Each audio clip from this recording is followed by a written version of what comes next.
एक देश एक चुनाव को लेकर मोदी सरकार ने बड़ा कदम उठाया है। केंद्र सरकार ने वन नेशन वन इलेक्शन को लेकर एक कमेटी का गठन किया है। पूर्व राष्ट्रपति रामनाथ कोविंद की अध्यक्षता में समिति बनाई गई है। बताया जा रहा है कि पूर्व राष्ट्रपति रामनाथ कोविंद की अध्यक्षता में बनाई गई समिति कई लोगों से बात करेगी। फिर विचार के बाद कमेटी अपनी रिपोर्ट सरकार को सौंपेगी। बता दें कि एक देश एक चुनाव की दिशा में सरकार ने पहला कदम उठाया है। संभावनाओं पर विचार के लिए सरकार ने कमेटी का गठन किया है। सूत्रों के हवाले से बताया जा रहा है कि कमेटी के सदस्यों के बारे में भी सरकार जल्द ही जानकारी साझा करेगी। आधिकारिक नोटिफिकेशन आते ही वन नेशन वन इलेक्शन की कमेटी को लेकर सारी तस्वीरें साफ हो जाएंगी। और अब ये जानना जरूरी है कि एक देश एक चुनाव की बात क्यों हो रही है। पैसे, संसाधन और समय की इससे बचत होगी। साथ ही बार बार चुनाव कराने के झंझट से छुटकारा भी मिलेगा जब एक साथ एक समय चुनाव कराए जाएंगे। इसके साथ ही विकास कार्यों की रफ्तार पर असर नहीं पड़ेगा। साथ ही एक बड़ा फायदा यह भी होगा कि काले धन पर शिकंजा कस सकेगा। तो भारत के लिए एक देश एक चुनाव की बात कोई नई नहीं है। देश में पहली बार 1952 में एक देश एक चुनाव की व्यवस्था के तहत चुनाव हुए। 1952 में लोकसभा और विधानसभा के चुनाव एक साथ कराए गए थे। इसके बाद अगले 3 चुनावों तक यह सिलसिला जारी रहा। 1957, 1962 और 1967 में एक साथ लोकसभा और विधानसभा के चुनाव कराए गए।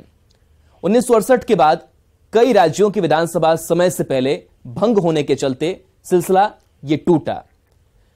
तो कुछ देश में एक देश एक चुनाव की व्यवस्था अभी लागू है। वो देश कौन कौन से वो बता रहे हैं। Germany, Hungary, Spain, Poland, Indonesia, Belgium, साथ ही दक्षिण अफ्रीका, स्लोवेनिया और अल्बानिया में वन नेशन वन इलेक्शन की व्यवस्था है। हाल ही में इस लिस्ट में स्वीडन भी शामिल हुआ है। बढ़ेंगे आगे। वन नेशन वन इलेक्शन को लेकर चिराग पासवान ने कहा है कि यह देश के लिए काफी महत्वपूर्ण साबित होने वाला है। लोक जनशक्ति पार्टी रामविलास इसका समर्थन करती है क्योंकि यह बात काफी लंबे समय से चली आ रही है। इससे समय और पैसे दोनों की बचत होगी। सन 2000 की शुरुआत में ही इसको लेकर चर्चाएं शुरू हो गई थी और मौजूदा प्रधानमंत्री आदरणीय नरेंद्र मोदी जी ने इस पे काफी मजबूती से इसको बल देने का काम किया है और लोक जनशक्ति पार्टी रामविलास यकीनन मजबूती से इसका समर्थन करती है। अब इसमें जितने लूप होल्स हैं कैसे उसको कवर अप किया जाएगा, जरूर उस पर मुझे लगता है कि संसद का जो ये विशेष सत्र बुलाया गया है, अगर उसमें ये बिल आता है तो तमाम दल उसमें अपनी बातों को रखेंगे। उत्तर प्रदेश के मुख्यमंत्री योगी आदित्यनाथ ने वन नेशन वन इलेक्शन को लेकर कहा कि यह एक अभिनंदनीय प्रयास है। हमें यह जानकर प्रसन्नता है कि वन नेशन वन इलेक्शन के लिए जो कमेटी बनी है उसके अध्यक्ष पूर्व राष्ट्रपति रामनाथ कोविंद को बनाया गया है। इलेक्शन विकास के कार्यों में बाधा पैदा करती है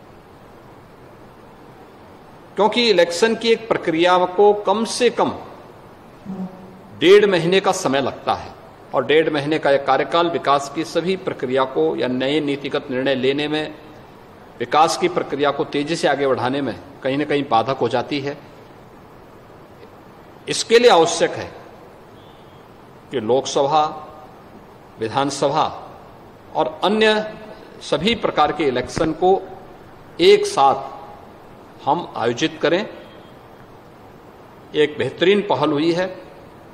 यह न केवल विकास के लिए बल्कि लोकतंत्र की समृद्धि और लोकतंत्र की स्थिरता के लिए, जो प्रत्येक नागरिक के जीवन में खुशहाली लाएगा, उसके लिए यह एक अभिनंदनीय पहल है।